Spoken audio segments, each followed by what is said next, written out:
In love yata yung sun sa akin, kaya nakigaya ako. Papatayin ko ulit sana yung pangit, kaso bigla ata itong sumakit.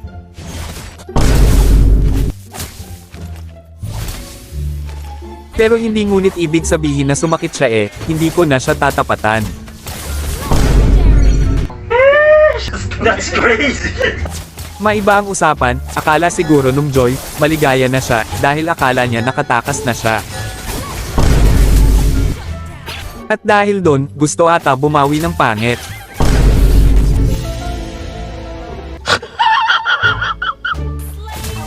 Kaya siya na lang daw yung bawian.